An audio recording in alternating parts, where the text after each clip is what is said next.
Nou vriende, ons gaan nou begin met Genesis 1 en kom ons gaan net eers ons hoofde voor die Here buig en ons vra die Here vir baie insig om vir ons baie diep dinge te leer en dat sy woord vir ons verskriklike betekenisvolheid ook vanaand met hierdie boodskap sal hê. Here, terwyl ons by 'n baie spesiale hoofstuk en vers begin in die Bybel, weet ek dat daar's een ding wat Satan haat en dit is Genesis 1. Dit vertel, Here, hoe hy geval het. Dit vertel ook hoe groot is U. Dit vertel dat U is die skepper van alles en soveel fondasies word er in ons hart en ons gemoed vasgelê as ons Genesis 1 verstaan. En daarom dat ons bid dat U onsself sal beskerm terwyl ons die woord deursoek en leer. En Vader, dat U vir ons hierdie diepte sal oopbreek. Dankie dat ons kan vra vir geestelike en goddelike insig in ons lewe. Ons het U so nodig. En ons vra, Here, dat daar geweldige deure sal oopgaan, net as ons besef wie is U as skepper.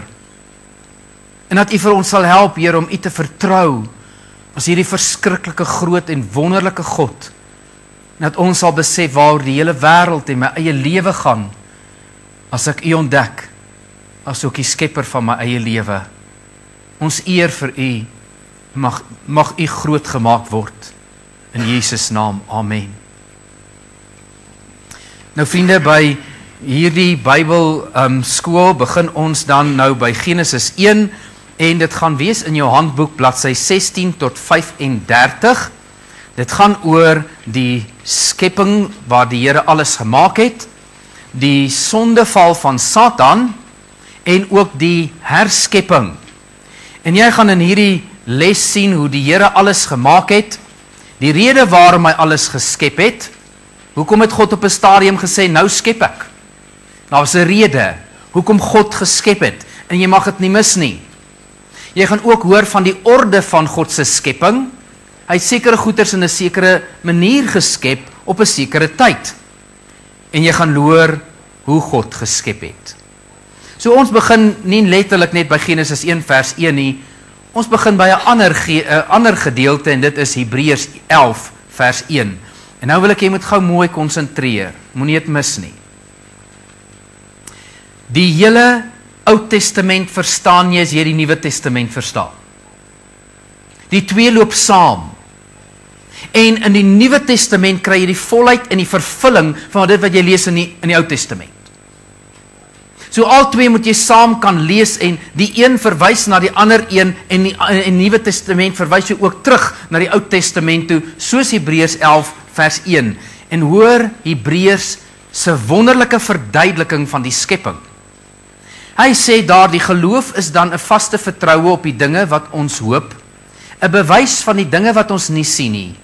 Deur die geloof verstaan ons dat die wêreld deur die woord van God toeberei is, sodat die dinge wat gesien word nie ontstaan het uit sienlike dinge nie. Met ander woorde, dat die dinge wat ons vandag sien hier, het van 'n ewige God afgekom wat alles geskep het. En hy sê, dis dan letterlik die eerste stap van geloof wat 'n mens neem, die dinge wat ons nie sien nie, glo ons God het dit gemaak. Dit kom van hom af, hy het alles wat sienlik is gemaak. Luister mooi, dis geloof aan God. Dan kry jy geloof in God. Die eerste ding wat 'n mens in hierdie lewe moet kan glo is, ek was nie daar toe God geskep het nie. Ek was nie daar nie. Maar ek glo, hy het dit geskep. En dit maak dat jy dit kan verstaan. Sonder geloof, verstaan jy dit nie. Verstaan jy dit? As jy nie geloof het nie, gaan niks wat ek vir jou van Genesis 1 vers 1 wil sê, ooit sin maak nie. Wie wat is jou probleem? Geloof aan God. Maar dit lei jou tot 'n tweede stap en dit is geloof in God. Jy kan nie die Here as saligmaker en redder vertrou, as jy hom nie eers vertrou as jou skepper nie. Volgens die Bybel is dit altyd stap 1. Jy glo God is die skepper, en dan glo jy dat hy is ook die verlosser en saligmaker. En dit gaan vir jou vertel waarom Satan die grootste aanval loods op hierdie stadium oor God as ons skepper. Die hele leuen van evolusie het die wêreld gesluk, soos 'n vis nie net die pap gesluk het nie, maar die hoek en die sinker en alles gesluk het. Maar is 'n leuen. Want Satan weet, as jy God nie as skepper aanvaar nie, moet jy mooi luister, hoe gaan jy hom aanvaar as saligmaker? Ons lewe in 'n tyd waar 'n hele generasie besig is om anders geleer te word, dat jy is deur evolusie per ongeluk in die lewe gebring, en alles is net 'n ongeluk, alles is net 'n kans, is met geen rede nie. Ek weet nie of jy so wil leef nie. Dis die nuwe generasie. Weet jy wat is die gevolg daarvan? Alles wat in die lewe is, selfs ek, is net 'n ongeluk. Dis die hele boodskap van evolusie. Ek is per ongeluk hier. Niks wat met my gebeur in die lewe maak ook sin nie. En as jy nie die doel van jou eie bestaan uit 'n lewende God wat die skepper is kan vind nie, liewe aarde, hoe op aarde gaan jy lewe? Jou heel eerste ding wat jy in hierdie lewe gaan moet ontdek, is dat God het alles geskep. En dan kom ons by Genesis 1 vers 1, en Genesis 1 vers 1 vertel vir ons dan van die skepping, en hoe alles plaasgevind het, en in een vers, seker die kragtigste vers in die boek van Genesis is, daai oomblik toe God alles geskep het, die hemel en die aarde gemaak het. Genesis 1 vers 1 sê, en in die begin het God, en daai woordjie vir God is baie spesiaal en belangrik om te verstaan. Die woord vir God is Elohim, en Elohim beteken die Almagtige, en hy gee 'n beskrywing van God wat skep, en hy sê, hierdie is 'n God wat almagtig is, hy kon alles skep in een oomblik. Almagtig beteken so kragtig, hy kan enigiets doen. Hy het 'n heelal geskep in raai wat. Hy kon 'n heelal geskep het 1 biljoen keer groter as die huidige een. En God kan dit doen met die grootste gemak. Ek en jy sukkel om iets te doen wat groot is. Almagtig beteken dat God kon 'n heelal 'n biljoen keer groter geskep het, met net dit te dink en die volgende oomblik dit te spreek en dit sou daar wees. Toe besluit God, hy gaan net 'n heelal skep so groot soos wat hy nou is. Goed, dis almagtig. Die God wie ek en jy aanbid, kan enige iets doen. Dis hoe groot hy is. Maar die woord Elohim is ook meervoud. Enkelvoud is El, dis God. Elohim beteken letterlik God in meervoud. En God in meervoud het die hemel en die aarde geskep. Dis wat in die oorspronklike taal staan. En daarom, as jy en ek aan die skepping dink, moet jy besef dat Vader, Seun en Heilige Gees was saam toe hulle hierdie besluit maak. En die Bybel verduidelik vir ons letterlik hoe dit plaasgevind het. Die initieerder van die hele skepping was Vader. God het op sy troon gesit en hy het gesê, dis tyd om te skep. En nou gaan ons skep, en die oomblik toe Vader spreek, wat gebeur? Toe spreek Jesus Christus. Jy moet sien hoe dit plaasgevind het. As jy 'n prentjie wat ek het om vir jou te wys nie, daar is nie so iets uitgebeeld nie. Maar die oomblik toe God spreek, toe praat Jesus. En nou net hier moet jy vir 'n oomblik stop. Dit is 'n verskriklike belangrike ding om te verstaan. God doen alles deur sy seun. Hy doen niks sonder sy seun nie. Hy het geskep, nie uit homself uit nie, hy het dit deur sy seun gedoen. En alles wat God doen, doen hy deur sy seun. Hy skep deur sy seun, later red hy deur sy seun, hy kies ons uit in sy seun, hy oordeel selfs die wêreld deur sy seun, alles doen hy deur die Here Jesus. Ek wil net vir jou sê, later gaan ons so op 'n stadium kom by uitverkiesing. En kan ek vir jou sê, hoorie daai ding toer nou by mense hoor, uitverkiesing. Die slimste teoloë raak die mekaar met uitverkiesing. Wie ook al verstaan hulle dit nie. Hulle vergeet hierdie beginsel. God kies nie ons uit nie, hy kies ons uit deur sy seun. En as jy daai ding gaan snap, gaan jy uitverkiesing vir die eerste keer in jou lewe snap. Ek is uitverkies in Jesus. Geen ander manier is ek uitverkies nie. Toe ek Jesus aanneem, toe is ek uitverkies. En in die oomblik as jy dit gaan snap, verstaan jy hoe werk dit? God doen alles deur sy seun. En toe hy dit spreek, toe spreek die Here Jesus. Daarom dat Johannes hoofstuk 1 vir ons sê, en die hele wêreld het deur hom ontstaan, en hy is die woord wat vlees geword het, en onder ons kom woon. Hy is die woord. So die Here Jesus het gespreek, en ek weet nie of jy kan besef, daai oomblik toe die Here Jesus op die troon sit, langs Vader, en hy spreek in die volgende oomblik uit sy mond, kom die grootste krag wat jy aan kan dink, en in die volgende oomblik, toe's 'n ganse heelal geskep. Dis wie die Here Jesus is. En die oomblik toe die Here Jesus spreek, toe gebeur nog iets.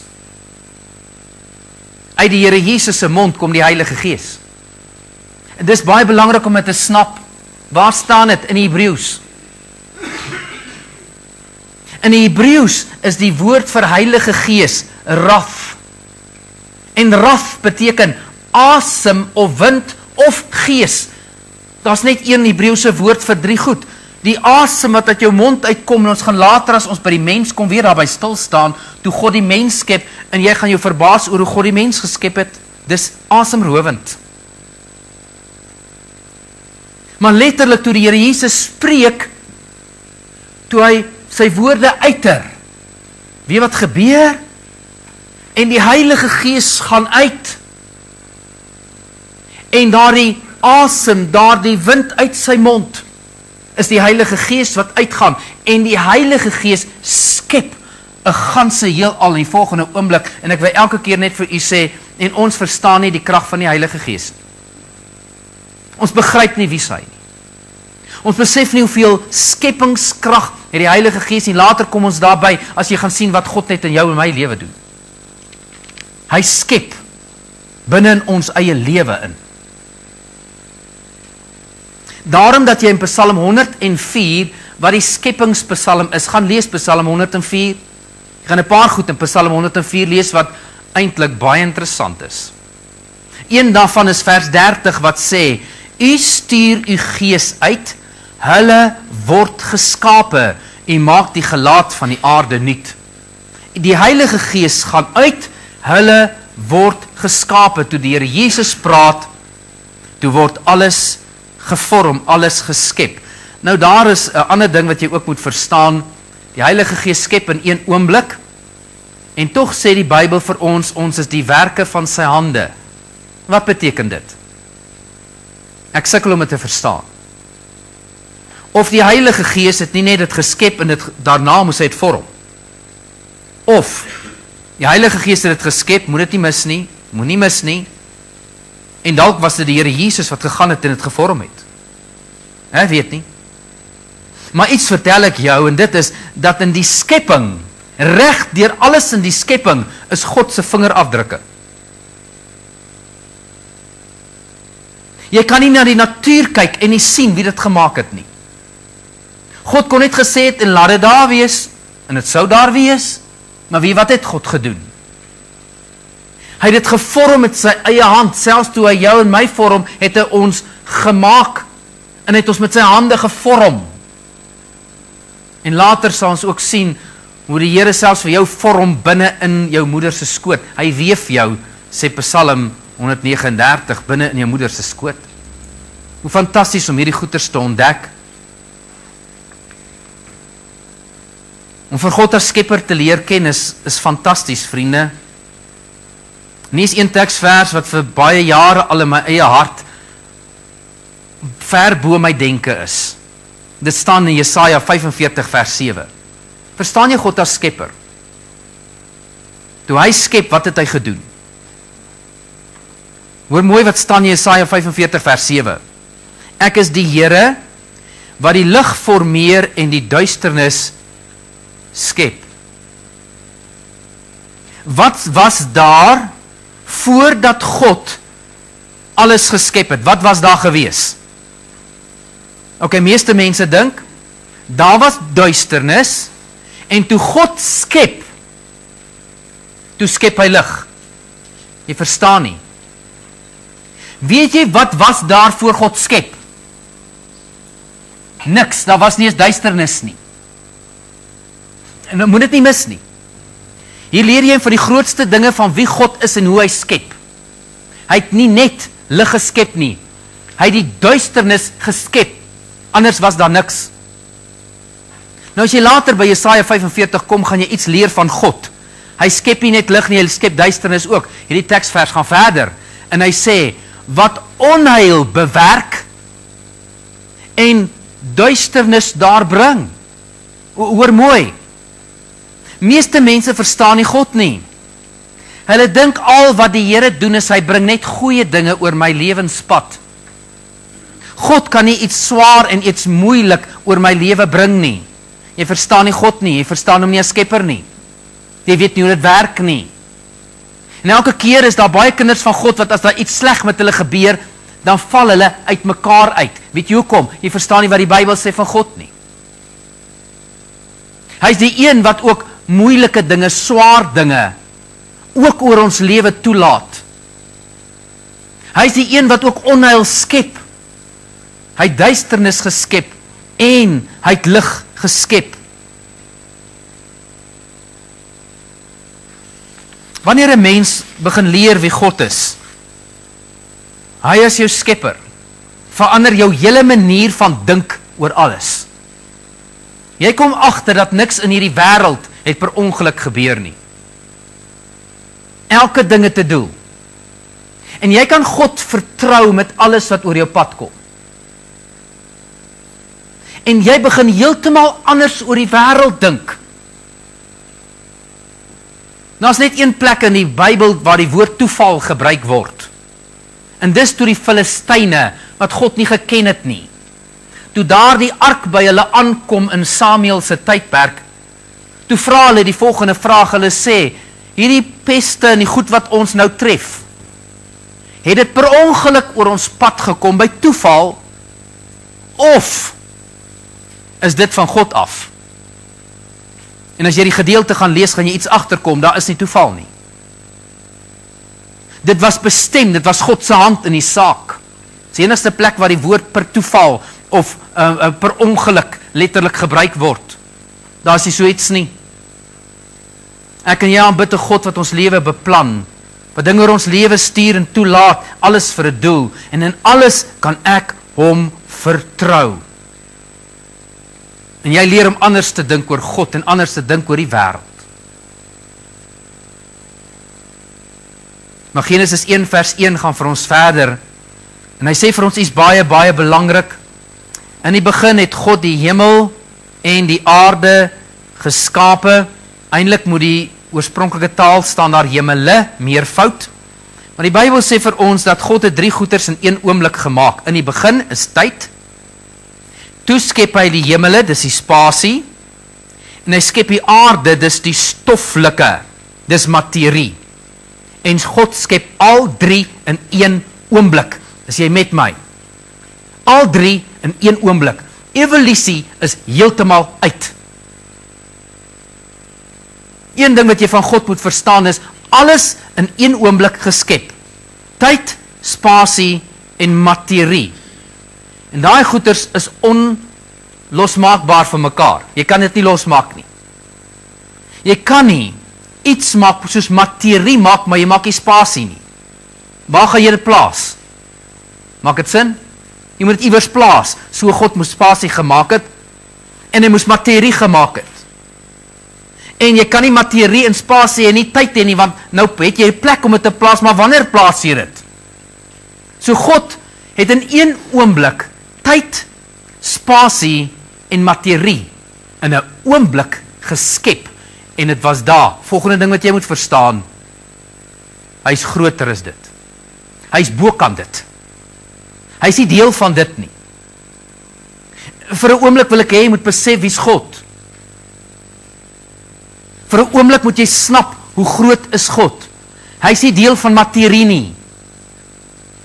Hy is nie soos hierdie pantheïstiese afgodery wat sê God is deel van die natuur en God is deel van die water en allerhande nonsens nie. God's bokant dit. Hy is buite dit. En reg deur jou Bybel gaan jy lees dat God is heilig. Weet wat is die woord heilig? Heilig beteken anders. As die Here vir ons sê, lewe heilig, wat sê hy eintlik? Lewe volmaak. Dis nie wat hy sê nie. Heilig beteken anders. Lewe anders as die wêreld. As hierdie woord vir God gebruik word, God is anders. Weet wat beteken dit? Hy's anders as die heelal. Anders as die geskape wesens. Elke keer as die engele neerval en hulle aanbid God, dan sê hulle, U is anders as ons. U is groter as ons. U is heeltemal buite die jou klein wêreldjie wie ons is. U is God. Hy is bokant tyd. Weet jy wie is God? Hy is bokant tyd. Net sy naam, Jahwe. Toe Moses vir hom vra, wie is u? Toe sê hy, ek is. En daai naam ek is beteken, dis Jahwe. Jahwe beteken die een wat is. Jahwe beteken in ewigheid, sonder tyd, in ewigheid in die toekoms, bokant tyd. Ons is vasgevang in tyd. En vir 'n rede. God, bokant tyd, en dis een van ons grootste probleme. Ek wil altyd hê die Here moet op my tyd dinge doen. Het jy 'n idee wie die Here is? Hy's buitekant tyd. Daar in Johannes 11, toe Martha en Maria wag vir die Here Jesus om op te daag, want Lazarus is sopas is eers siek en toe sterf hy, toe is die Here 4 dae laat. Maar jy vergeet wie God is. Hy beweeg nie op ons tyd nie. Hy het sy eie tyd. En 4 dae laat was nog steeds by God betyds. Dis wie hy is. En Here, ek moes al lankal 'n man gekry het, ek moes al lankal 'n vrou gekry het. En Here, al lankal moes U vir my ander werk gegee het, jy verstaan nie wie God is nie. Hy werk nie op jou tyd nie. Hy's anders. Ons sê altyd nou en dadelik en skielik en God is anders. Net die naam Jahwe beteken God is op hierdie stadium in die verlede. Hy is nou en hy is klaar alreeds in die toekoms. Nou. God is verlede op hierdie oomblik tot in ewigheid. Hy is nou en hy's klaar in die toekoms op hierdie stadium. Biljoene jare vooruit is hy alreeds daar. Nee, hy gaan soontoe nie, hy's daar. Hy's bokant tyd. Snap jy wie's God? Ver bo my verstand. Dis wie hy is. So ek en jy kan snap wie is hierdie wonderlike groot God. Dit is ondenkbaar toe hy alles gemaak het. Daar is so een prentjie van hoe die Here een van die sonnestelsels net in sy hand hou. Ai my aarde, wie groot is God? Hy's bo spasie. Dis hoekom Jesaja gesê het ook dat God is groter as die hemele. Hoe groot is die heelal? Ok, raai gou wat? God is baie, baie groter as die heelal. Dis die God wie ek kan bid. En as jy bid, dan vertel jy vir God, wat moet hy alles doen, né? Reg? Jy moet dit doen, en gaan maak so, jy weet nie met wie jy praat nie. Hy is so groot. Daarom die Bybel sê dat hierdie aarde is die voetbank van sy voet, hy sit sy voet so neer. Bybel sê die waters van die see afgemeet in die holte van sy hand, is regtig so. Dis hoeveel die water die aarde moet hê, gooi het so in. Dis wat gebeur het. Hy het ganse sonnestelsels gevorm, so in een oomblik. Daar's nog 'n sonnestelsel. Julle weet hoeveel is groot is 'n sonnestelsel, né? Kyk, mooi sonnestelsels, is iets ongelooflik om te besef. Dis fenomenaal. Dis so groot, ons kan nie dink nie. As jy kyk net na sonnestelsels, vriende, dis verskriklik groot. Ons aarde is maar een van 'n klomp planete, van net een son. Net ons sonnestelsel wat die Melkweg is, het soveel sonne. Hulle sê seker so ongeveer 200 miljoen sonne, 200 biljoen. 200 biljoen sonne in die Melkweg. Ek het nie gesê planete nie, ek het gesê sonne. En dan is ons Melkweg baie klein. Sombrero het 800 biljoen sonne. Jy kan vandag kyk, daar waar die son sak, dan gaan jy iets agterkom, daar so klein sterretjie, daai sterretjie wat jy sien is Sombrero. Dis 800 biljoen sonne, jy sien dit as een klein sterretjie, is nie sterretjie nie. Dis eintlik 'n sonnestelsel wat jy sien in een geheel. Dis 800 biljoen sonne wat jy in een sien, en sover as wat jou oog kan sien en wat jy nie kan sien nie. Sonnestelsels op sonnestelsels op sonnestelsel. Hulle sê biljoene, maal biljoene, ons kan hulle nie tel nie. En God is groter as dit. Hy is buite dit. As ek en jy het ontdek wie is God. So fantasties, so groot. Maar nou moet jy nog 'n ding verstaan van die skepping. En dit is, daar's 'n sekere orde hoe God dit gemaak het.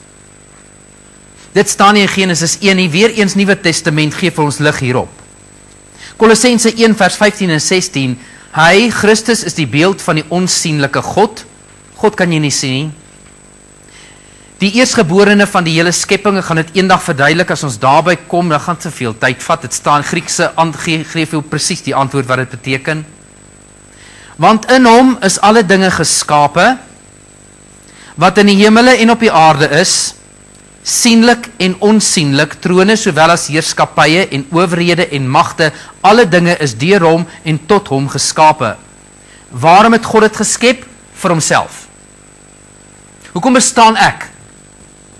Kom luister gou mooi. Hoekom bestaan ek? Vir myself, jy mis dit heeltemal, jy verstaan nie God as skepper nie. Die oomblik toe God skep, wie hoekom skep hy? Ek is gemaak vir hom. My hele lewe is veronderstel om hom te verheerlik. Dis al waarvoor ek bestaan. Die Bybel sê vir ons in Psalm 49 en 50, dat alles, die heelal sing en tot eer van sy naam en verheerlik kom en maak hom groot. Laastens sê hy, wat van jou? Die heelal is geskep vir God se heerlikheid. As jy na die sterre kyk, dan is dit geskep sodat jy kan snap hoe groot is God. En wie hy is, en hoeveel krag het hy, en hoe groot heerlikheid het hy, net om het te snap. En voor ons verder gaan, wil ek vir u 'n kort video wys.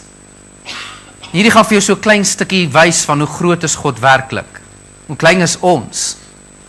En vir 'n oomblik, kom ons wys vir hierdie video.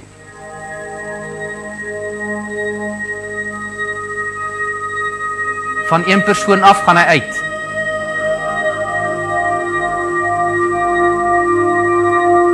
Later sien jy 'n dorp. Nou gaan jy onder sien die kilometers al hoër. Nou sien jy 'n land. Daar sien jy Amerika. En die aarde verdwyn. Daar is ons sonnestelsel.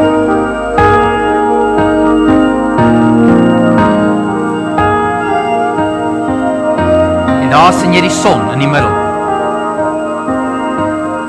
Hy gaan al verder uit. Ons son is besig om te verdwyn. Daar is die naaste sterre aan die son. En ons beweeg in die Melkweg in.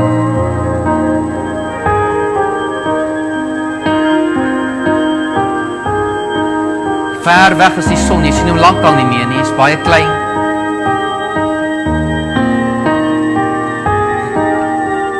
Daar is ons Melkweg. En ekskuus, in 'n oomblik is die Melkweg weg. Jy beweeg in die ander sonnestelsels in. En die sonnestelsels verdwyn. En jy sien biljoene maal biljoene sonnestelsels. Hulle noem dit clusters. Ons gaan terug.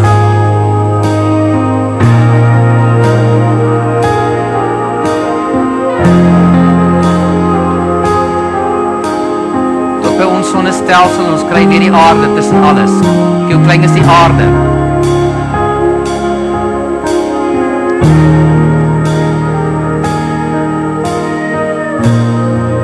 Jy het toch al gedink jy is groot. Maar kom ons gaan nog dieper in.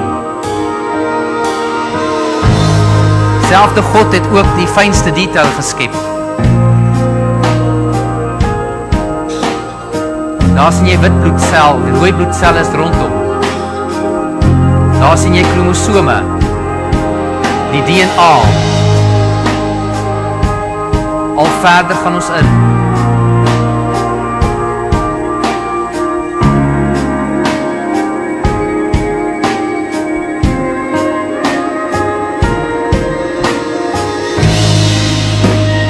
Dan kom jy by die kleinste molekule uit, die atoom.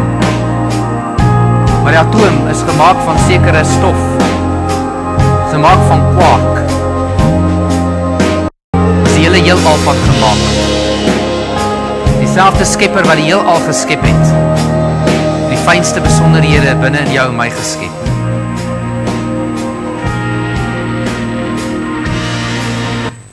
Moet nooit weer dink jy's groot nie. Ek dink, ek kan bid 'n baie groot en 'n baie spesiale skepper wat my gemaak het. Volgende week gaan selfs ons natuurlik daaroor, maar ons is nie klaar met die lesing nie. Ons kom by die orde van skepping. Bybel sê God het die sienlike en die onsienlike gemaak en jy moet vir 'n oomblik snap wat dit beteken. God het eers die engele geskape en toe die stoffelike wêreld. Hy het eers die geestelike wêreld geskep. Verstaan jy dat daar 'n hele geestelike wêreld is? Daar's 'n hele geestelike wêreld met wesens wat daarin is wat die Bybel engele noem.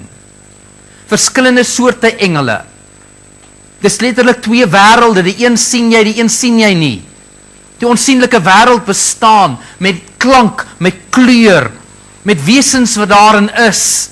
En die Bybel beskryf ons, en dan sê die woord van God nog vir ons, dat God het dit eerste geskep. Hierdie onsienlike wêreld is eers geskep. Jy lees dit in Job 38 vers 6 en 7. Die oomblik toe God die engele geskep het. Job 38 vers 6 en 7 staan daar, was jy daar toe ek die fundamentklippe ingesink het, vra God vir Job. Toe die môre sterre saam gejuig en al die seuns van God gejuig het.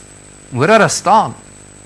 Hy sê die dag toe God die engele geskep het, het hy hulle voor die tyd geskep, daarna toe skep hy die stoffelike. Die engele was daar toe God die stoffelike dinge skep. Hoekom? Hoor mooi, hulle het gejuig toe God die stoffelike dinge gemaak het. Moenie oomblik nou mis nie. Moenie mis nie. Toe God die sterrestelsels in die aarde en alles maak, toe het hy eers al klaar die engele gemaak, in hulle verskillende rangordes.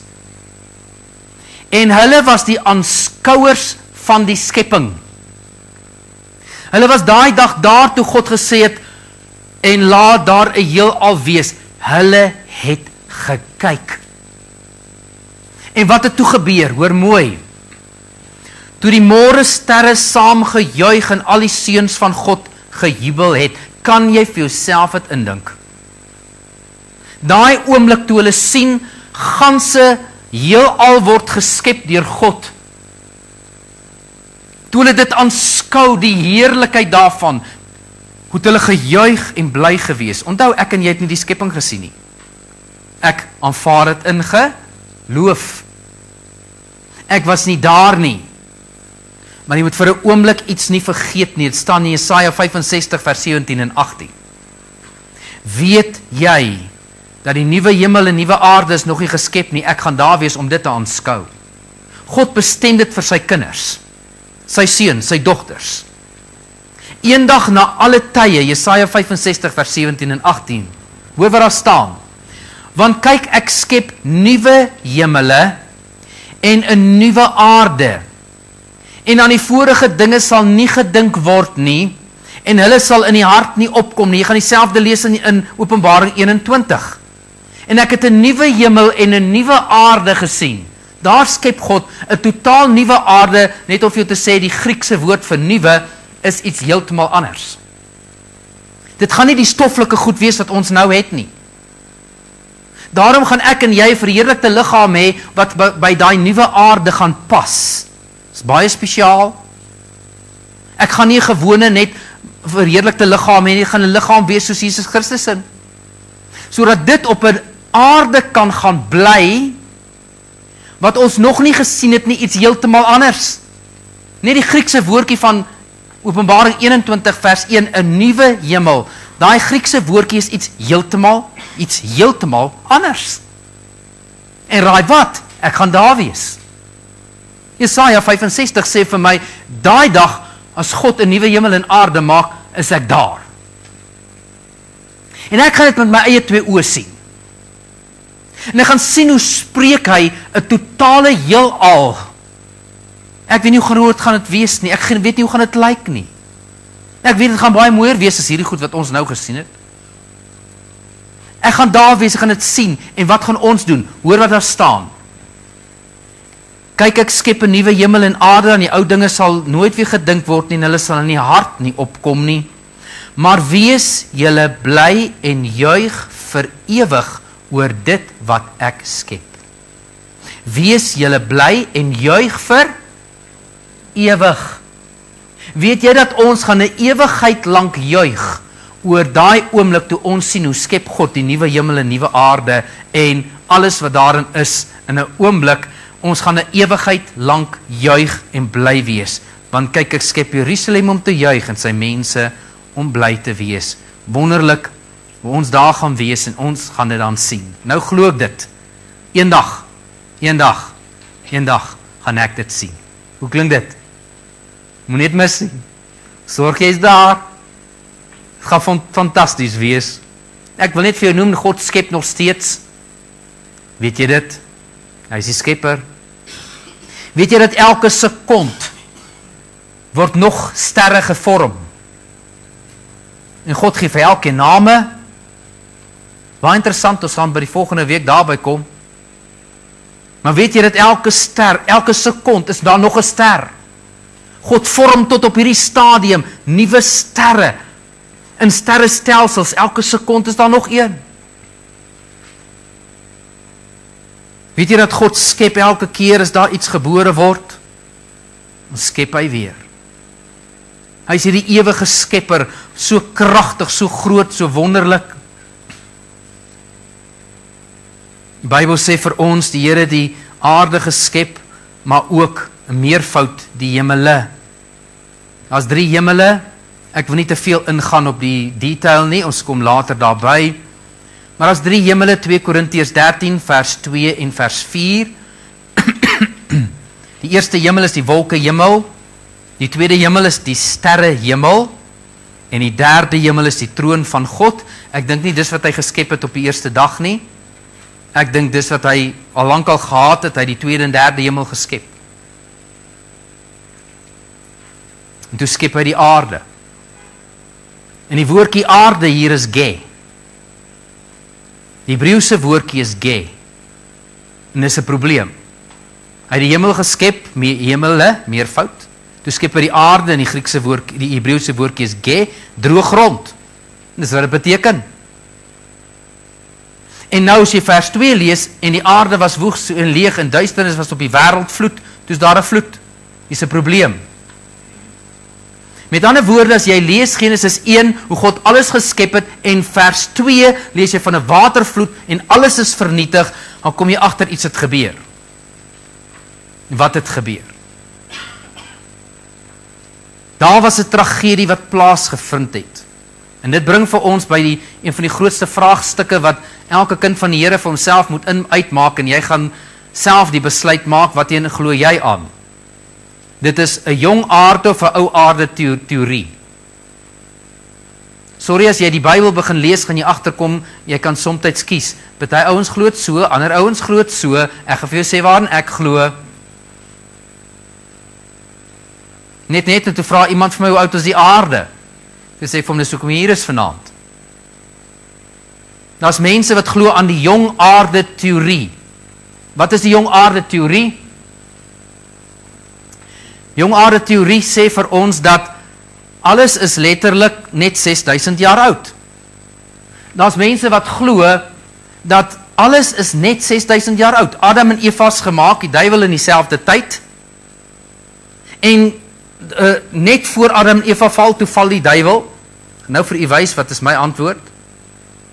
In dieselfde tyd toe val die duiwel en net daarna toe val Adam en Eva en alles begin 6000 jaar gelede. Met ander woorde, die hemel, die aarde, die ganse heelal is hoe oud? Volgens hulle 6000 jaar.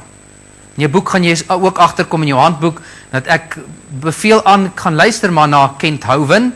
Hy gee baie goeie beskrywing daarvan. Ek stem nie met hom saam nie, want hy beskryf Hebreëus en Grieks en hy's nie 'n teoloog nie. Ek weet nie regtig wat daar staan nie. Maar dit is die jong aarde teorie. Daar's 'n ander teorie. En dis die een wat ek aan glo. Die ander teorie is dat God het alles geskep, maar daar's 'n gaping tussendeur. Daar's 'n gaping. Tussen Genesis 1 vers 1 en tussen Genesis 1 vers 2 het iets gebeur. En dis waar ons kom by die oomblik toe God vir Lucifer op aarde gestel het as hierdie wonderlike engel. Hy was letterlik die môre ster gewees. En hy moes op aarde regeer. En wat gebeur het is, hy het geval. En God het alles vernietig. Nou jy lees daarvan byvoorbeeld in 2 Petrus 2 vers 5 en 6. Daar staan, want moetswillig vergeet hulle dat daar van lankal af hemele was en 'n aarde wat uit water en deur water ontstaan het deur die woord van God. Dis Genesis 1 vers 1. Want die toenmalige wêreld het met water oorstroom en het vergaan. Hier praat die Bybel van 'n oorstroming. En alles het vergaan. Dit kan nie die vloed van Noag wees nie, want alles het nie vergaan nie. Hier praat hy van 'n ander vloed. Weet jy, daar was 2 vloede. Nie een nie. Noag se vloed was die tweede vloed. Daar's 'n vloed wat die Bybel van praat in Genesis 1 vers 2, wat gebeur het na die skepping. En nou gaan ek vir jou 'n paar gedeeltes in die Bybel lees en vir jou wys, hoe beskryf die Bybel daai tyd, wat gebeur het, dit staan alles in die Bybel. Ek glo aan die ou aarde teorie, beteken, hy's meer as 6000 jaar oud. Daar was eers 'n hele wêreld gewees. Hoor wat sê Petrus? Moetswillig vergeet hulle dat daar lankal af hemele was en 'n aarde en dat die toenmalige wêreld. Daar was 'n hele vorige wêreld gewees met wesens wat hier gebly het, nie mense nie. Nie mense nie. Saam met die engele. En hulle het in opstand gekom teen God. En God het alles kom vernietig. En toe God alles vernietig het, het hy weer alles kom nuut maak van Genesis 1 vers 3 af. Daarom as jy Genesis 1 vers 2 lees, hoor wat staan in die oorspronklike taal, Hebreëus. En die aarde was woes en leeg, Hebreëus lees as volg, en die aarde het woes en leeg geword. Nie was woes en leeg nie, dit het woes en leeg geword. Wat het gebeur? Ek wil net vir jou noem iets interessant, Genesis 1 vers 28, daar was staan, toe die Here vir Adam en Eva maak, en hy sê, wees vrugbaar en vermeerder en vul die aarde. Weet staan in Hebreëus? Ek hou van die Hebreëus. Hebreëus sê, wees vrugbaar en vermeerder en vul weer die aarde. Weer beteken, daar was voorheen iets gewees. Is ek reg? Daar staan die woordjie weer. Vul weer die aarde. Wat het gebeur? Miskien kan jy jou Bybel saam met my oopmaak by Jeremia hoofstuk 4, en hier beskryf hy vir jou, wat het gebeur daardie dag, toe God alles kon vernietig het. Dit staan in Jeremia 4 vanaf vers 23.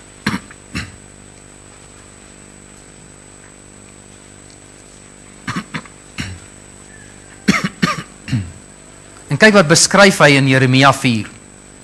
En ek het na die aarde gekyk, en dit was woes en leeg.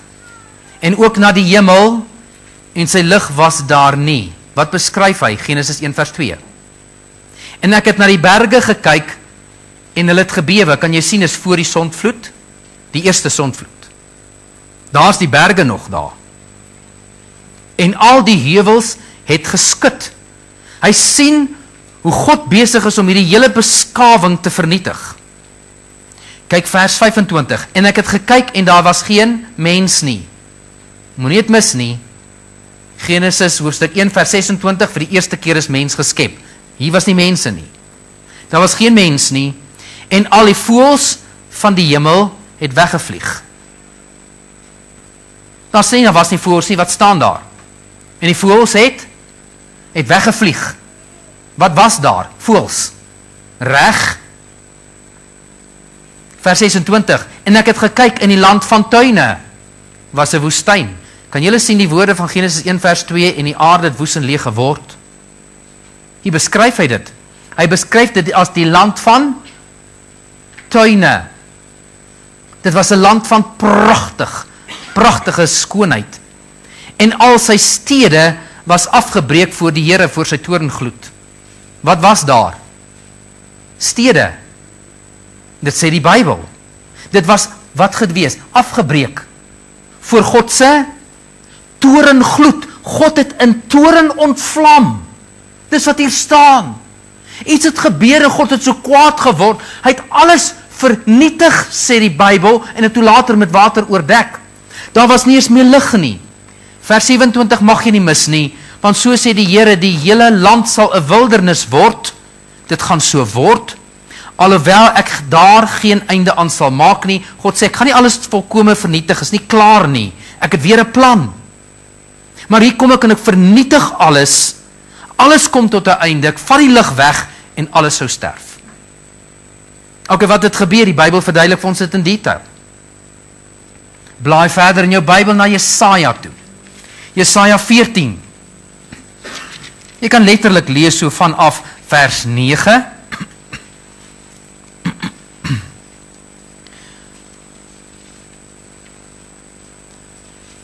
Kom ek lees maar vanaf vers 9. Die doodryk daaronder is is in beroering om jou ontwil. Jy verstaan dit as jy Openbaring 12 en Openbaring 19 lees, dan verstaan jy hierdie vers.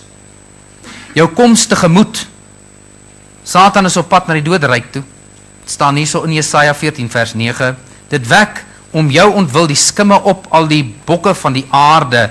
Dit laat al die konings van die nasies van hulle trone opstaan. Verskriklike val wat gaan plaasvind van Lucifer. Hy het nie klaar geval nie, vriende, hy is besig om te val.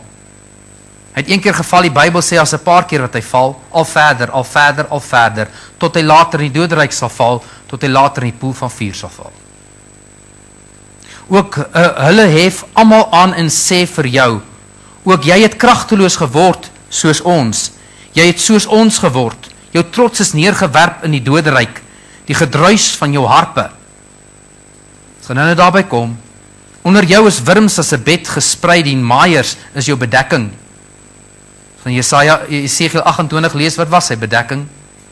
Hulle het jou uit die hemel, hoe het jy uit die hemel geval, o môrester, sê vir vers 12. Môrester beteken is Lucifer. Hoe het jy uit die hemel geval, o Lucifer, seun van die dag geraad? Hoe lê jy teen die aarde neergewerp, oorweldiger van die, hoor die woordjie nasies? Wat gebeur daar by sy val? Daar was nasies. Daar was ander wesens gewees, reg? Bybel noem hulle nasies. Bybel praat van die konings wat daar was en gesien het hoe val hy. Vers 13. En jy het in jou hart gesê, ek wil opklim in die hemel, my troon verhef bo die sterre van God, dis die engele, en sit op die berg van samekoms. Dis interessant, moenie hierdie woorde vergeet nie, ons gaan baie keer in die Bybel daarby kom. Daar's 'n plek in die hemel, jy gaan lees in Openbaring 14 daarvan, die berg van samekoms. Weer is 'n plek in die hemel, wat mense by mekaar kom en waar ons die Here gaan ontmoet, berg van samekoms.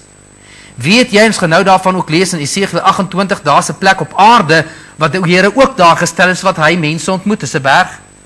Dis baie interessant. En Lucifer sê hier, ek gaan opklim, myself verhef bo al die engele, die sterre van God, en daar op die berg van samekoms gaan in die uithoeke van die noorde. Ons weet waar is die derde hemel van ons af, dis in die noorde. Die noorde van die aarde af, dis die derde hemel. Dis waar Lucifer wou opklim, verstaan jy ook dat sy val het op aarde plaasgevind. Hy was die eerste aardsengel. En toe hy hier was, toe sê ek wil opklim in die noorde, myself met God gaan gelykstel, bo al die sterre, die engele, en ek gaan daar op die berg van samekoms staan, en ek gaan sê, en dit was die laaste keer toe hy sê, want hy het nie in rekening gelaat wie is God nie. Hoe kan jy teen hierdie verskriklike groot God stry, man? Hy is dan 'n skepsel. In die volgende oomblik, toe gooi God hom neer op hierdie aarde, dat die Here Jesus sê, ek het die duiwel soos 'n weerligstraal die aarde sien tref. Net so. Dis hoe hy val, soos 'n weerlig die aarde tref. En van daai dag af vrees hy God. En hy weet, hy kan nooit weer teen God opstaan nie. Al wat hy kan doen is, hy kan God se kinders aanval, en God se skepping probeer vernietig. Dis al wat hy kan doen. En hy vrees God, wat binne my woon, sê Jakobus. Want daai allerhoogste God woon binne in my. En hy vrees hom. Vers 14, ek wil klim bo die hoogtes van die wolke. Hy was op aarde. My gelykstel met die allerhoogste, ja, in die doodryk sal jy neergewerp word in die diepste kuil, plekke van die kuil. En in Openbaring 20, verstaan jy dit? Hy gaan die diepste van die hel gewerp word. Hoor mooi, die diepste van die hel. Hy word daarin gewerp eendag. Hier staan dit. Die wat jou sien, beskou jou, hulle let op jou en sê, is dit die man wat die aarde laat sidder het, koninkryke laat beef het. Daar was koninkryke, daar was wesens, en hulle het sy val gesien. Wat sê dit vir jou? Daar was 'n tyd toe Lucifer geval het. Jy kan so lank blaai na Esegiel 28 toe. Die mense wat sê dat Lucifer het geval terwyl hy in die tuin van Eden was. Terwyl hy saam met Adam en Eva daar was, toe val Lucifer, en net daarna toe val Adam en Eva. Luister mooi, die Bybel praat van konings en nasies. Nasies het eers ontstaan na die sondvloed. En konings, die eerste koning was Nimrod gewees, dis so 1700 jaar na Adam en Eva. Moenie vir my vertel, dis toe Satan geval het nie. Iets maak nie sin met die ander teorie nie, maak het vir jou sin. Want hier was konings gewees, hier was nasies. As jy blaai na Esegiel 28 gaan beskryf hy nog meer. Onthou jy dat Jeremia het gesê, die land van tuine, kom ons lees weer daarvan. Jesaja 28 vers 13, jy was in Eden, die tuin van God. Nou dit was of Adam se Eden, of daar was 'n Eden voor die tyd. Allerhande edelgesteentes was jou bedekking. Dis hoe Satan eers gelyk het. Hy was die pragtigste engel, die mooiste van almal, die hoogste van almal. Edelgesteentes was jou bedekking, karnieul, topaas en jaspis, chrysoliet, onyx, sardonyx, safier, karbonkel en smarag, en van goud was die werk van jou kassies en groewe aan jou. Op die dag toe jy geskape is hulle berei. Lucifer was 'n verskriklike mooi engel gewees. Die dag toe God hom gemaak het, toe maak hom hierdie fantastiese engel. Vers 14. Jy was 'n gerub met uitgespreide vlerke wat beskut. Hy was 'n gerub, is die hoogste engel, die hoogste rangorde van engele. Hulle beskut God se heiligheid. Daar in Jesaja 14 het ons gelees, die gedruis van jou harpe, daardeur lei ons af, hy die musiek in die hemel gelei, die aanbidding teenoor God gelei, tot hy gedink het, ek gaan een stapie hoor.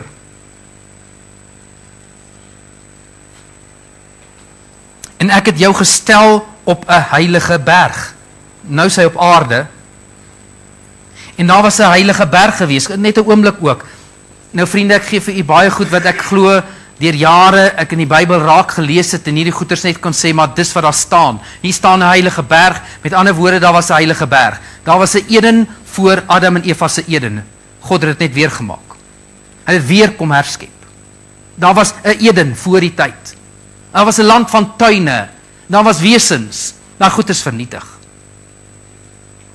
Maar daar was ook 'n plek gewees wat die Bybel noem, hoor mooi, ek het jou op 'n heilige berg gestel. Wat 'n berg is dit? Ons lees in die hele Bybel net van een heilige berg. Hy is in Jerusalem. En as my gevolgtrekking reg is, in my hart glo ek, dat die eerste Eden wat daar was daar 'n plek gewees, en dit was niks anders as Eden gewees. En in daai Eden was daar 'n berg, niks anders as wat ons vandag ken as die Tempelberg in Jerusalem. Dis wat ek glo, is die heilige berg. Deur die Bybel noem die Bybel net een plek 'n heilige berg. En dis waar hulle daai tyd vir God moes ontmoet het. Ek glo dis waar Adam en Eva elke keer God moes ontmoet het. En waar die Here later vir sy volk gesê het, sit die tempel daarop.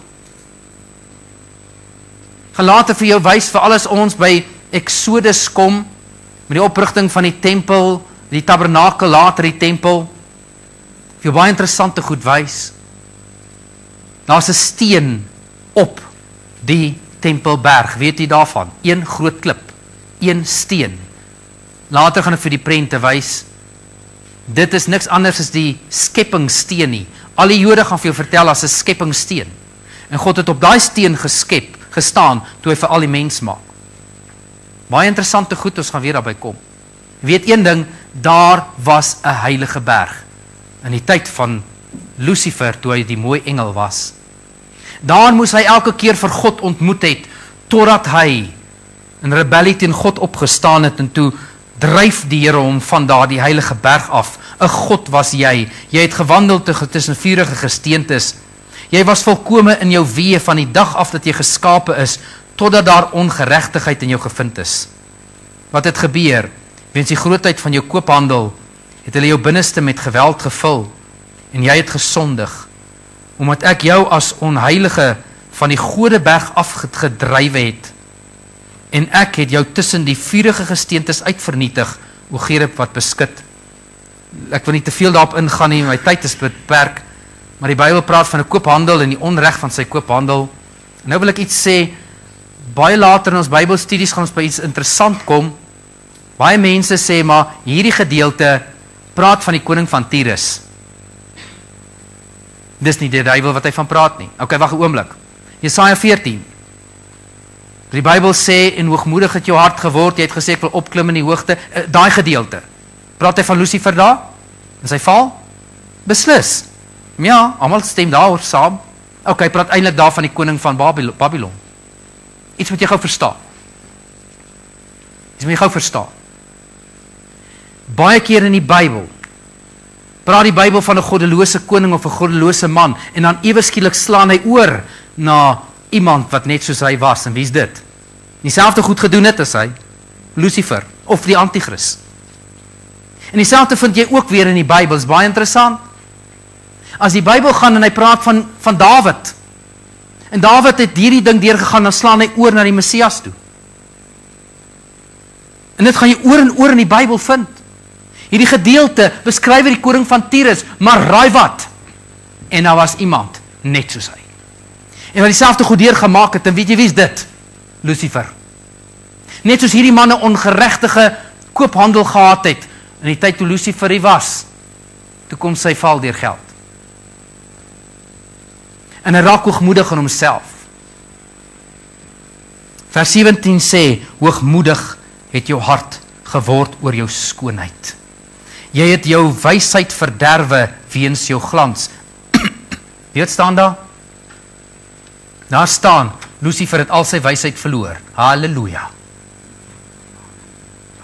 Dit beteken, hierdie verskriklike slim wese, toe hy val, toe verloor hy al daai wysheid, en hy het geen inisiatief meer nie. Hy naap net God tot op hierdie stadium. Maar ek gaan ook per ongeluk vir jou moet wys wat het gebeur toe Adam geval het in die volgende lesing. Ek is jammer om dit vir jou te sê. God is die God van wysheid. En hy gee ook wysheid en insig. Hy's 'n fantastiese God. Maar toe Lucifer val, toe verloor hy al sy insig, al sy wysheid.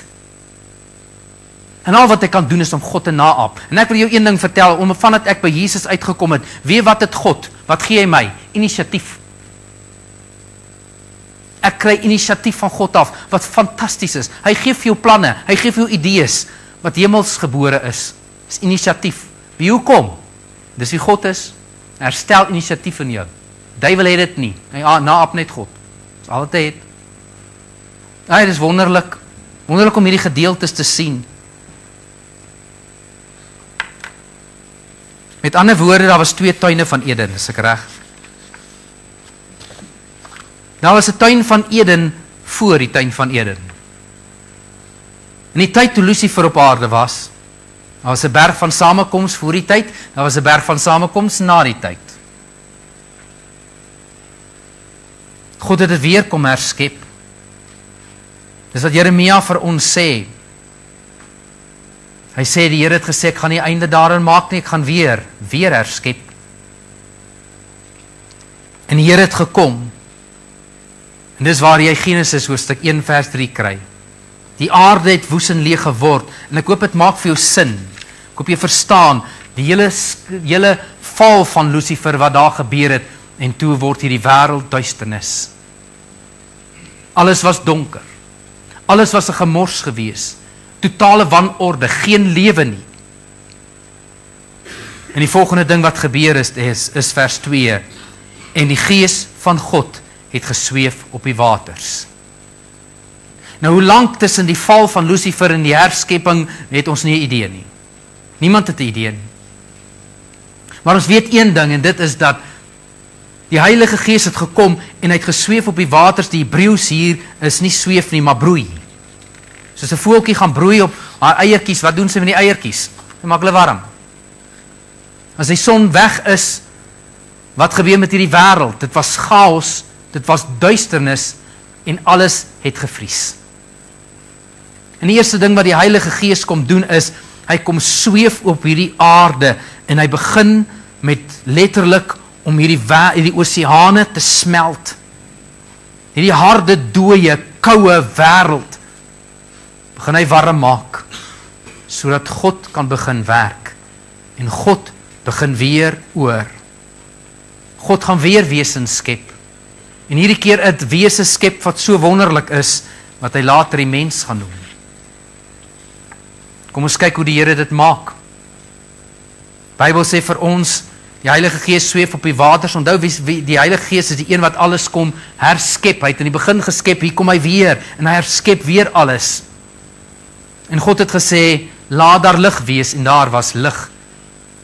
En dit was aand en was môre die eerste dag.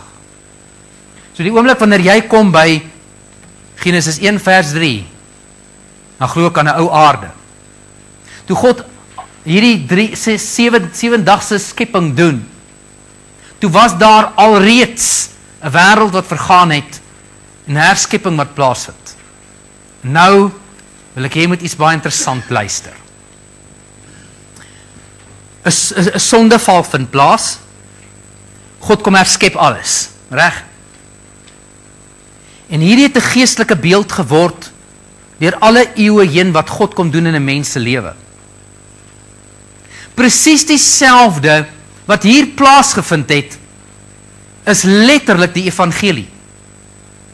Dit wys vir jou presies hoe dit werk wanneer die Here vir ons kom nuut maak en ons lewe wat eers deur 'n val gegaan het, totaal verwoes is, leeg was, en wil jy beskrywing hê van jou lewe voordat jy by Jesus uitkom? Raai wat is jy? Leeg. Raai wat? Jy's leeg. Ek luister na getuienis van 'n man. Hy sê, toe hy na die getuienis van sy eie pa luister wat by die Here uitgekom het, toe vertel sy pa vreugde, blydskap en vrede, en hy sê, ek ken glad nie daai goed nie. Ek ken nie vrede nie, ek ken nie blydskap nie, en ek ken nie vreugde nie. Dit kry net as jy die Here ken. Jou lewe is leeg, dol leeg. En die Here kom, en hy kom herskep jou, op presies dieselfde manier wat hy die wêreld kom herskep het. Weet jy dit? Wat is die eerste ding wat gebeur in jou lewe as God by jou lewe kom stilstaan? Nommer 1, en die Gees van God kom swewe op 'n klipharde hart, ijskoud vir God, mors dood, geen lewe nie, verwoes vol duisternis. Maar as die eerste ding wat gebeur, en die Heilige Gees kom, sweef op jou. En hy begin werk met hierdie hart. Dis die eerste ding wat die Here kom doen. En dan kom bring die Here lig. Dis die eerste dag se sê, dit is goddelike lig. Daar was nie son en maan en ster nie, is eers by die 4de dag, ons kom nou daarby. Hierdie was letterlik goddelike lig wat deurgebreek het. Die oorspronklike taal sê ook nie, laat daar lig wees nie. Die Hebreë sê, laat die lig weer deurbreek. Daar was lig, maar laat dit weer deurbreek. Hierdie keer kom die Here, en hy kom laat daai goddelike lig deurbreek in hierdie verskriklike land van duisternis. Die woord van die Here sê presies dieselfde gebeur met 'n menselewe. Jy's vol duisternis en weet wat gebeur? Lig val op jou lewe. 2 Korintiërs hoofstuk 4 vers 3 en 4 sê, en dieselfde God wat gesê het dat daar uit duisternis lig moet skyn, dis hy wat in ons harte geskyn het om die verligting te bring van die kennis van God in die aangesig van Jesus Christus. Nie wat staan daar, is asemrowend. En dieselfde God wat daai dag gesê het, laat daar lig wees, dieselfde God wat in jou hart kom skyn. En wat doen hy? Hy bring lig in jou lewe. En vir die eerste keer ontmoet jy God in die aangesig van Jesus Christus. Wie God ontmoet, is deur Jesus. En ja, hierdie hart wat so donker is, ewe skielik begin jy lig kry. Jy begin verstaan. En jy moet iets verstaan, hoe dood jy is voordat jy by die Here uitkom, is volkome dood, hoor. Die binnekant, volkome duisternis. Weet jy met wat se krag werk die Here om vir jou nie te maak? Hy doen die grootste werk van wedergeboorte in jou lewe. Jy verstaan dit as jy Genesis 1 lees. Jy verstaan wedergeboorte en die krag van die Heilige Gees vir die eerste keer as jy mooi hierdie twee goed bymekaar bring. Die Heilige Gees het lig in my lewe gebring. Tweede ding, dit was letterlik goddelike lig, né? Verstaan jy dit? Goddelike lig. Tweede dag, skeiding wat hy bring in die atmosfeer. Met ander woorde, die afval wat daar was in die lug, waters wat bo die aarde was, alles wat dit duister gemaak het. God maak 'n atmosfeer, hy skei tussen dit wat reg en verkeerd is, tussen goed en kwaad, en hy maak 'n fenominale atmosfeer waarin die mens kon lewe. Net ons atmosfeer is 'n wonderwerk. Die regte hoeveelheid suurstof, koolsuurgas, die regte hoeveelhede om in te lewe, die regte dikte wat maak dat die verkeerde gamma strale van die son kan weerkaats word, 'n fantastiese atmosfeer. En weet wat doen die Heilige Gees? Hy werk so in jou lewe. Jy ken God nie, nuwe skielik begin jy bewus word van die Here, en hy skep iewers 'n atmosfeer waarin God met jou kan werk en jou siel kan red. Is dit nie fantasties nie? Miskien is dit die oomblik toe jou familielid sterf, of die dag toe jy siek word, toe skep die Heilige Gees 'n atmosfeer waarin God met jou kan werk en jou siel kan red. Dis hoe die Heilige Gees werk. Hy kom skep 'n atmosfeer. Derde dag, toe bring hy skeiding tussen land en see. Nou sien jy, in die begin was dit gey gewees, al wat dit was net 'n hoop grond. En hier kom die Here, dis later met water oordek, en die Here kom maak die skeiding, en hy bring weer die grond een kant, maak 'n land, en die see aan die ander kant. En die Here bring skeiding, sê die woord van die Here. Selfde dag toe skep hy plante. En dit is een van die grootste wonders wat die Here kom doen in jou lewe. Hy bring skeiding tussen reg en verkeerd. Ek jou sê, as jy by die Here uitkom, jy word oortuig van baie dinge in jou lewe. Hierdie ding is verkeerd en daai ding is reg. Heilige Gees doen dit. En al reeds by wedergeboorte kom jy agter, daai goed is sonde. En dan skep die Here lewe. So groot fantasie. Die dag as die Here letterlik lewe skep. Daai plante het daar gestaan. Die Bybel sê in die vrugte wat aan hulle gehang het, toe skep God lewe. En daardie vrugtebome is 'n teken van dit wat God doen in jou lewe. Eers was jy dood, sê Efesiërs 2, maar toe kom God en hy maak jou lewend, sodat jy kan vrug dra. Die 4de dag, toe skep hy die son, maan en sterre. Baie mense sukkel om dit te verstaan. In die eerste dag was daar lig, 4de dag son, maan en sterre. Hoe werk dit? Dit is baie eenvoudig. Die woord vir lig is or, die woord vir son, maan en sterre is maor. Or beteken lig, maor beteken ligdraers. So al wat die son, maan en sterre doen is hulle dra net die lig. So die lig was al reeds daar, is goddelike lig. En toe sit die Here lig aan die son en die maan en die sterre sodat op ons kan skyn. Ek weet nie of ons besef wat se spesiale lig het ons nie.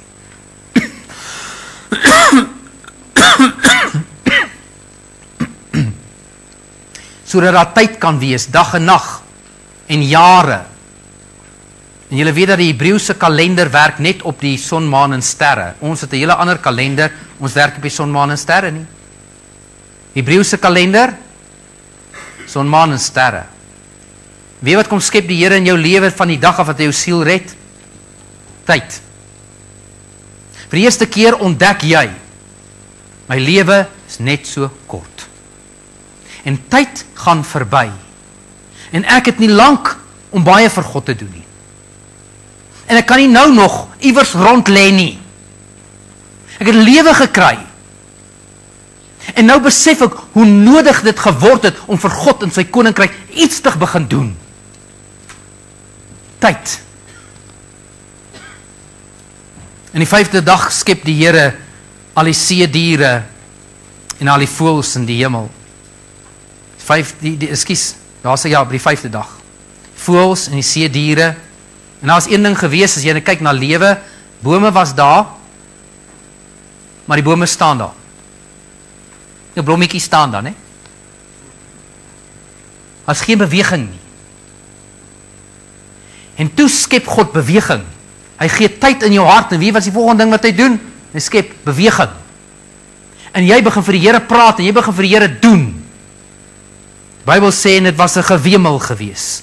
Van alles wat vlieg, en alles wat swem, en alles wat net beweeg op die aarde, toe God die voëls en die diere skep. Ek wens ek het tyd gehad het om met julle daar te praat. Tot vandag toe sê die wetenskaplikes dat die voëls en die visse, hulle is related, hulle kom van mekaar af. Hulle sê die visse se vinne en die voël se vlerke is dieselfde ding, en dan verduidelik hulle al hierdie goed vir jou. En weet jy wat? Hulle is reg, hulle verstaan dit net verkeerd. Die goed is op dieselfde dag geskep, man. Geen wonder hulle lyk so na by mekaar nie. Dis al wat gebeur het. 6de dag skep God diere en die mens. Hy skep die diere op aarde, en ek wil vir jou sê, het God nie 'n humorsin nie. Ek sou nooit 'n kameelperd geskep het nie. Daai ding met daai lang nek, ek sou in die Here kom en hy skep 'n kameelperd. Ek weet nie wat 'n platte poes in Afrikaans nie, maar hy skep daai ding wat lyk soos 'n otter, maar hy het 'n bek soos 'n eend. God kom en hy skep die snaakse goed, hy skep 'n vis wat vlieg.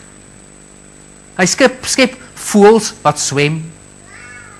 Dit is die snaakste goed. Ek wil net vir jou sê, dit wys vir my, God is 'n God van vreugde en blydskap.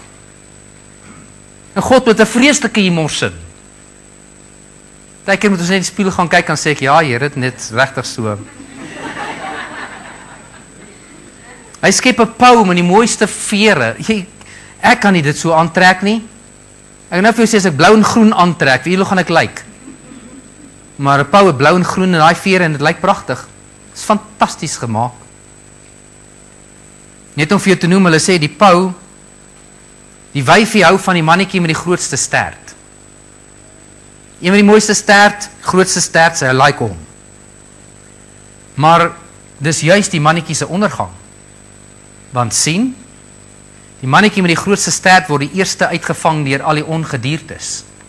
So met ander woorde, dit wat Darwin gesê het van die evolusie, dat die sterkste is die een wat oorwin, is presies die teenoorgestelde in die diereryk. dis nie hoe dit werk nie. Die mannetjie wat die mooiste is, word die eerste uitgevang. Die Here skep hulle na alle soorte, met al die wysheid van die Here, al die heerlikheid van God. Ek wil jou sê, as jy iets kyk net na die diereryk, dan sien jy God se heerlikheid. Ek wil gou vir jou 'n video wys. Ek wil jou wys net God se wysheid, en selfs die kleinste ou visie. En as jy na enigiets in die natuur kyk, weet jy wat gaan jy sien? Heerlikheid. 'n Wyse God. Dit kon nie van self gekom het nie, dis 'n God van geweldige heerlikheid wat dit geskep het. Kom ons kyk na 'n klein puffervisie. Attracting attention is an essential part of winning a mate. The world's oceans are filled with brilliant colours, all designed to make their wearers conspicuous.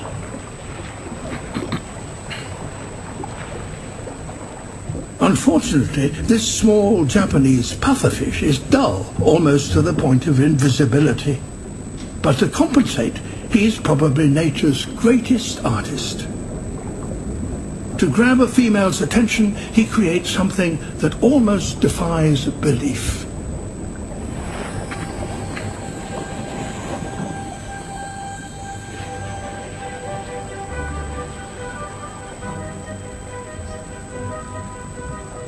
His only tools are his fins.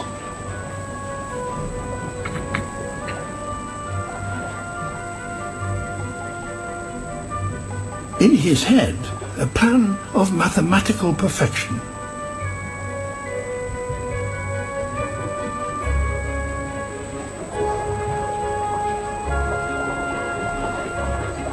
He ploughs the sand, breaking it up into the finest of particles.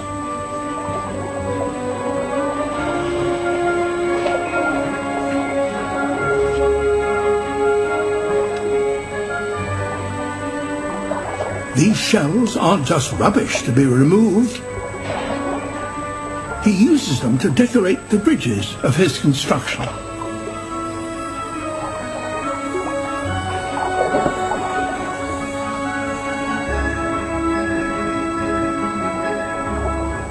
He can't rest for more than a moment, but must work 24 hours a day for a week, or the current will destroy his creation.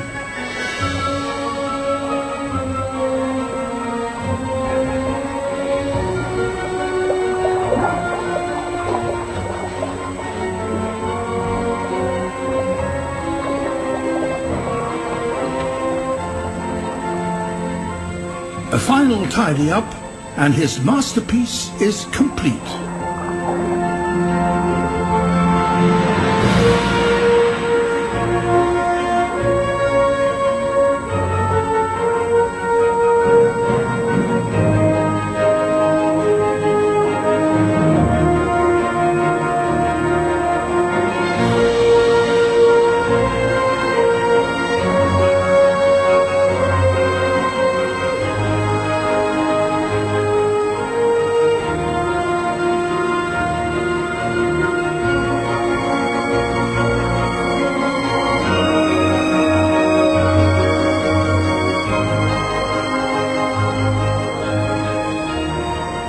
Nowhere else in nature does an animal construct something as complex and perfect as this.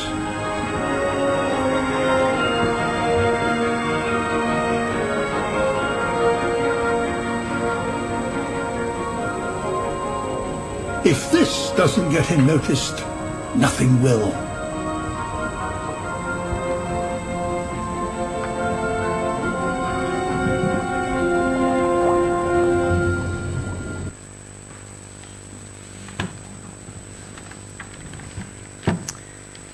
Dis een diertjie se wysheid wat God ingebou het.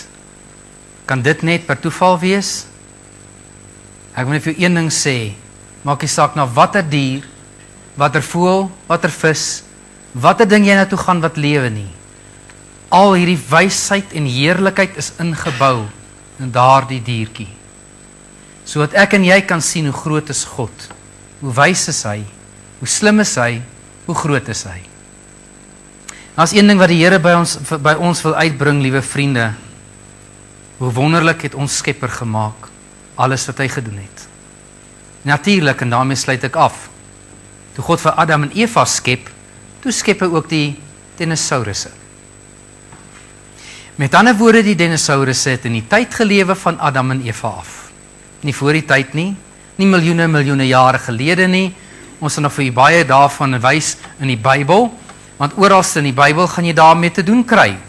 Die drake en die mense wat saam met die drake was, in Israel wat vir jare lank moes vat om net die land van Kanaan in te neem, van al die ongediertes wat daar was.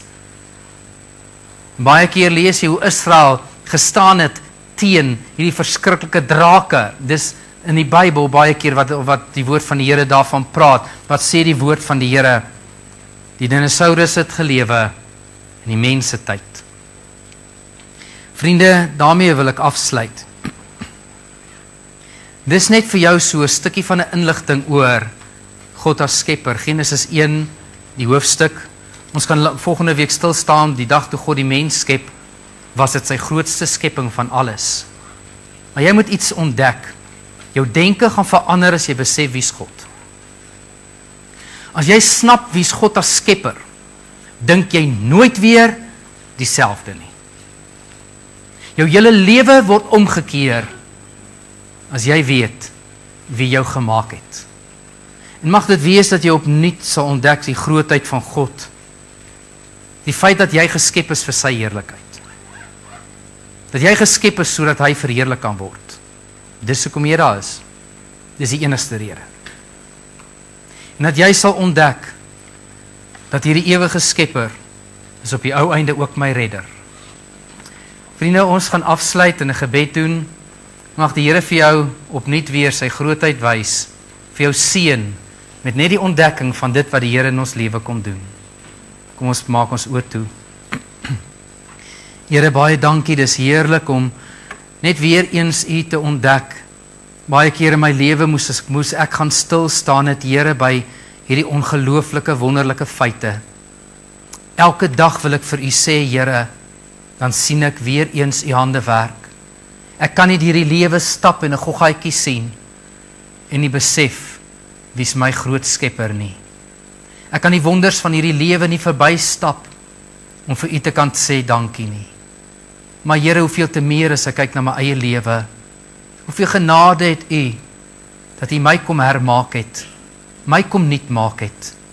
'n Lewe wat stikkend was en leeg was. 'n Lewe wat vol duisternis was en u het kom lig bring. En u het my kom herskep. O groote God.